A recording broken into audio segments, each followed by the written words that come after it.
All right, hello everyone. Great work on your new media group projects. You did a really good job on those, and hopefully your peer review for the research paper draft are going okay. If you would like additional feedback, or if for some reason you didn't get any, you can let me know and I'm glad to review any drafts. A couple reminders for what we have coming up. Comments on the new media group projects are due Friday, so you're going to review 3 projects done by people in your class, things you might be interested in using for the new media individual project. That's what we're going to talk about here. And you have the draft of the researched argument, so the one that's going to get graded, due Monday the 29th. So, let's get into this individual new media project. The instructions are posted on eCourseware for this week.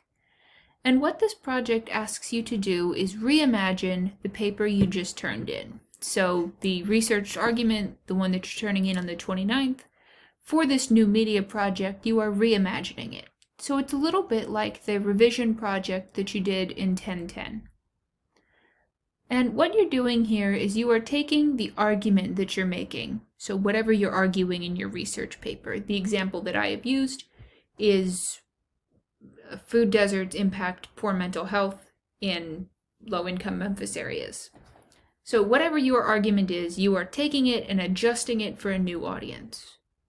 So I might have been writing to academics within some particular field, and maybe I would change my audience and write this as a video informing college students about the problem. So that could be any change in audience you want. If you were originally writing thinking this is something the Memphis City Council I could send to them, or if you were writing to economic scholars, you could choose any different audience you would like. So students, kids, workers at a particular place, you can imagine your parents as the audience, whatever you would like to do. And this reimagined project for a new audience is going to be what's called a multimodal composition. And your reading talks about what that is, and we're going to deal with that phrase and what that means at your cohort meeting.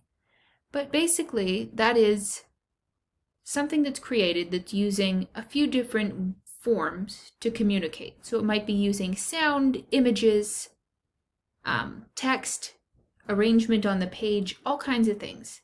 And to create this kind of multimodal composition, you are going to use Anchor, Pixton, Piktochart, Canva, RenderForest, or Animaker. You might recognize those names as the things that have been the subject of the group project. So you will have all of these tutorials at your disposal as you figure out which one you want to use. So each of these has their advantages, the things they let you do, that can be really useful for a particular audience.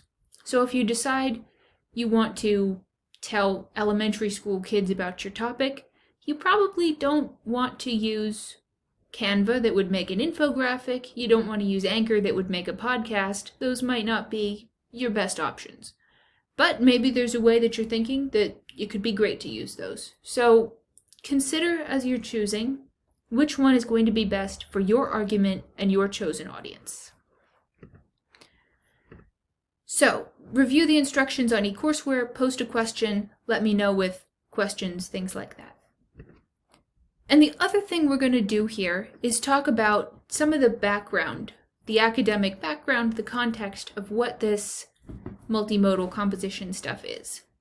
And we are looking at a term called electracy, which is the subject of one of your readings, which is a lot. That reading, even for me, is a lot to take in. And we're going to kind of look at some of the basic background of what it's talking about and where it's coming from. So, this article, Electracy, describes apparatuses. And an apparatus in this context is a social machine.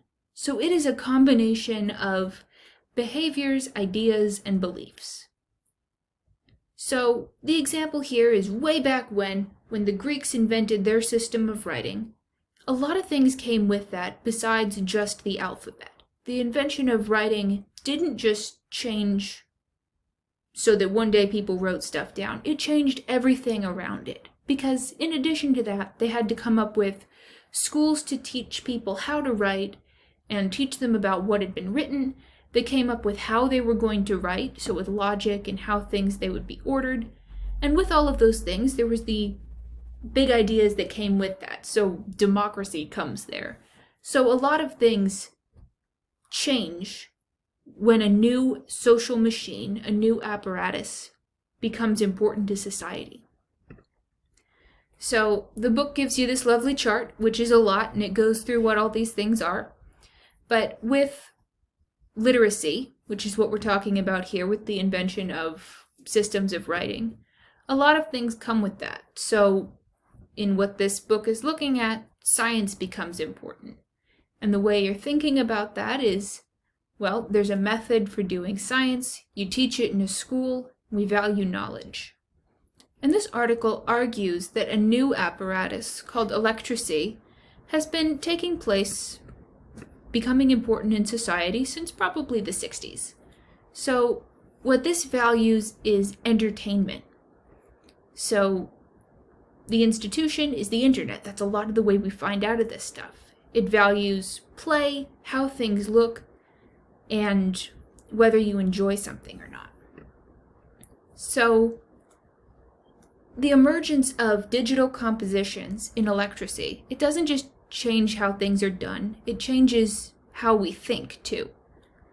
So one of the examples here is the JFK and Nixon debate, the presidential debate. So JFK, it's hard to tell from these still images, but he looks very calm, he sounds cool and collected.